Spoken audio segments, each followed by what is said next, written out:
Chapter 4. It Will Be a Long Night. Alone in the apartment while Mama was shopping with Kirsty, Anne-Marie and Ellen were sprawled on the living room floor playing with paper dolls.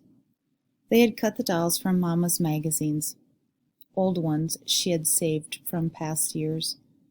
The paper ladies had old-fashioned hairstyles and clothes, and the girls had given them names from Mama's favorite book. Mama had told Anne-Marie and Ellen the entire story of Gone with the Wind, and the girls thought it much more interesting and romantic than the King and Queen tales that Kirsty loved. "Come on, Melanie. Come, Melanie," Anne-Marie said, walking her doll across the edge of the rug. "Let's dress for the ball." "All right, Scarlett, I'm coming," Ellen replied in a sophisticated voice. She was a talented performer. She often played the leading roles in school dramatics. Games of the imagination were always fun when Ellen played. The door opened and Kirsty stomped in, her face tear-stained and glowing. Mama followed her with an exasperated look and set a package down on the table. "I won't," Kirsty sputtered. "I won't ever wear them.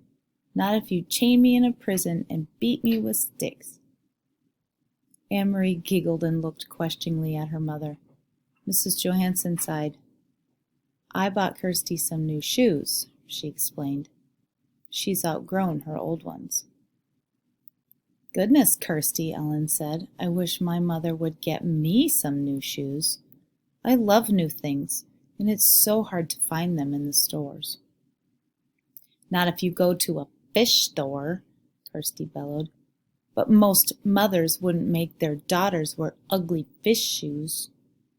"Kirsten," Mama said soothingly, "you know it wasn't a fish store, and we're lucky to find shoes at all."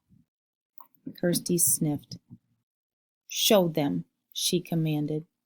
"Show Anne-Marie and Ellen how ugly they are." Mama opened the package and took out a pair of little girl's shoes. She held them up, and Kirsty looked away in disgust. "You know there's no leather anymore," Mama explained, "but they found a way to make shoes out of fish skin. I don't think these are too ugly." Anne-Marie and Ellen looked at the fish skin shoes. Anne-Marie took one in her hand and examined it. It was odd looking. The fish scales were visible. But it was a shoe, and her sister needed shoes. "It's not so bad, Kirsty," she said, lying a little. Ellen turned the other one over in her hand. "You know," she said, "it's only the color that's ugly." "Green!" Kirsty wailed. "I will never, ever wear green shoes." "In our apartment," Ellen told her, "my father has a jar of black ink. Would you like these shoes better if they were black?" Kirsty frowned. "Maybe I would," she said finally. "Well then," Ellen told her, "tonight, if your mama doesn't mind, I'll take the shoes home and ask my father to make them black for you, with his ink." Mama laughed. "I think that'd be a fine improvement. What do you think, Kirsty?"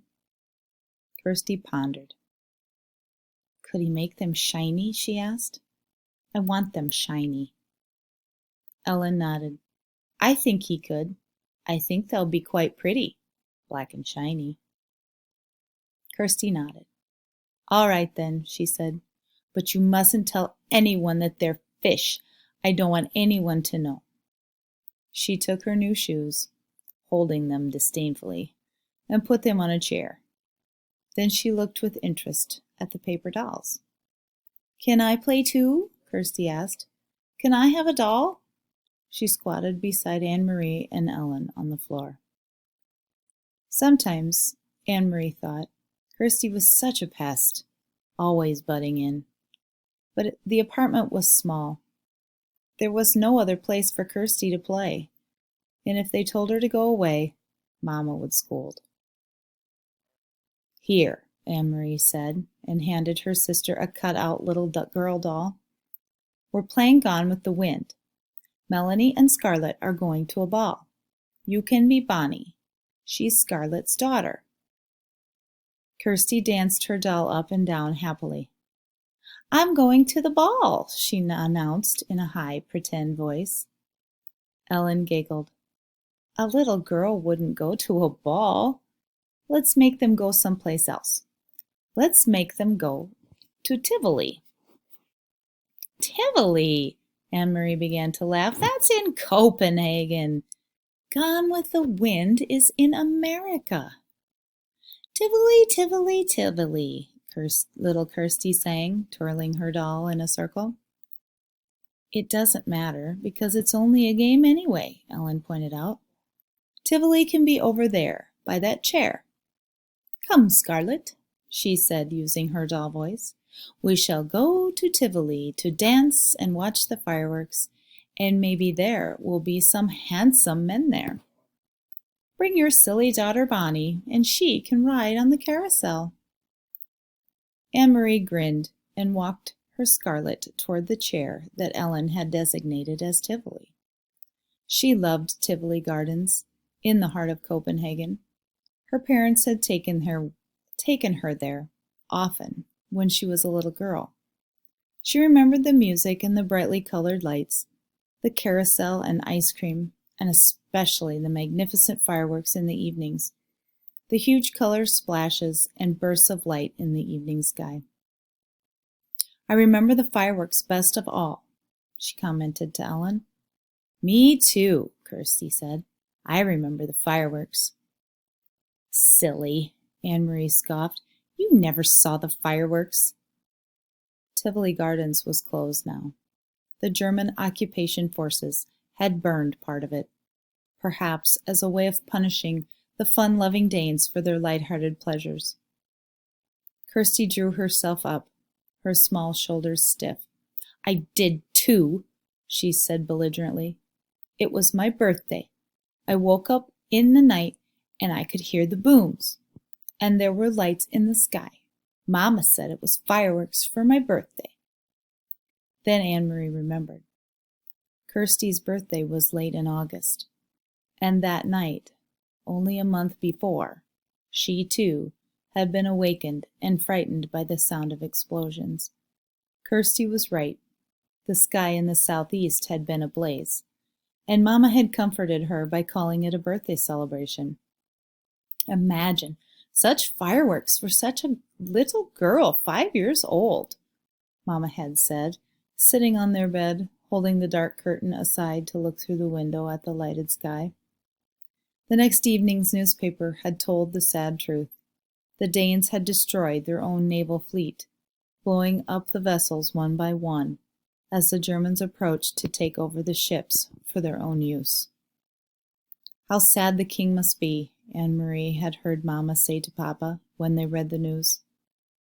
"How proud," Papa had replied. It made Anne-Marie feel sad and proud, too, to picture the tall, aging king, perhaps with tears in his blue eyes, as he looked at the remains of his small navy, which now lay submerged and broken in the harbor. "I don't want to play any more, Ellen," she said suddenly, and put her paper doll on the table. "I have to go home anyway," Ellen said. "I have to help Mama with the house cleaning. Thursday is our new year. Did you know that?" "Why is it yours?" asked Kirsty. "Isn't it our New Year too?" "No, it's the Jewish New Year. That's just for us. But if you want, Kirsty, you can come that night and watch Mama light the candles." Anne-Marie and Kirsty had often been invited to watch Mrs. Rosen light the Sabbath candles on Friday evenings. She covered her head with a cloth and said a special prayer in Hebrew as she did so. Anne-Marie always stood very quietly, awed to watch. Even Kirsty, usually such a chatterbox, was always still at that time. They didn't understand the words or the meaning, but they could feel what a special time it was for the Rosens. "Yes," Kirsty agreed happily. "I'll come and watch your Mama light the candles, and I'll wear my new black shoes." But this time was to be different. Leaving for school on Thursday with her sister, Anne-Marie saw the Rosens walking to the synagogue early in the morning, dressed in their best clothes. She waved to Ellen, who waved happily back. "Lucky Ellen," Anne-Marie said to Kirsty. "She doesn't have to go to school today."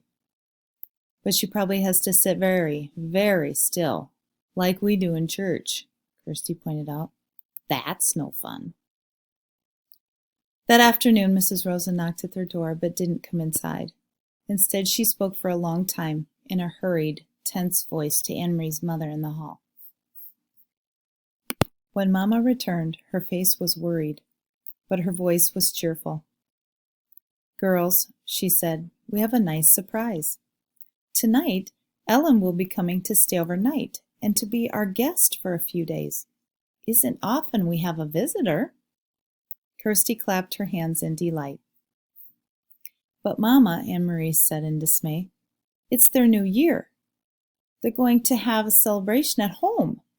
Ellen told me that her mother managed to get a chicken someplace, and she was going to roast it. Their first roast chicken in a year or more." "Their plans have changed," Mama said briskly. "Mr. and Mrs. Rosen have been called away to visit some relatives, so Ellen will stay with us. Now let's get busy and put clean sheets on your bed. Kirsty, you may sleep with Mama and Papa tonight, and we'll let the big girls giggle together by themselves." Kirsty pouted. It was clear that she was about to argue. "Mama, will you tell a special story tonight?" "Mama will tell you a special story tonight," her mother said. "One just for you." "About a king?" Kirsty asked dubiously. "About a king if you wish," Mama replied. "All right then, but there must be a queen too," Kirsty said.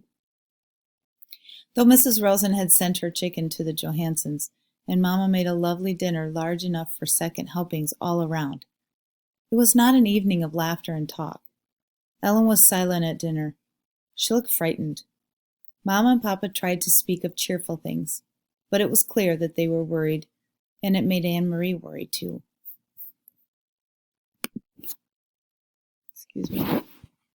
Only Kirsty was unaware of the quiet tension in the room.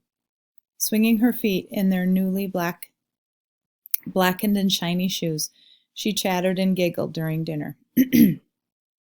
"Early bedtime tonight, little one," Mama announced after the dishes were washed. "We need extra time for the long story I promised, about the king and queen." She disappeared with Kirsty in the bedroom. "What's happening?" Anne-Marie asked when she and Ellen were alone with Papa in the living room. "Something's wrong. What is it?" Papa's face was troubled. "I wish that I could protect you children from this knowledge," he said quietly. "Ellen, you already know. Now we must tell Anne-Marie." He turned to her and stroked her hair with his gentle hand. "This morning at the synagogue, the rabbi told his congregation that the Nazis have taken the synagogue lists of all the Jews. Where they live, what their names are. Of course, the Rosens were on that list, along with many others." "Why?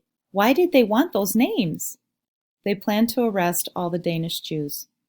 They plan to take them away, and we have been told that they may come tonight." "I don't understand. Take them where?" Her father shook his head. "We don't know where, and we really don't know why. They call it relocation. We don't even know what that means. We only know that it is wrong, and it's dangerous, and we must help." Anne-Marie was stunned. She looked at Ellen and saw that her best friend was crying silently. "Where are Ellen's parents? We must help them too."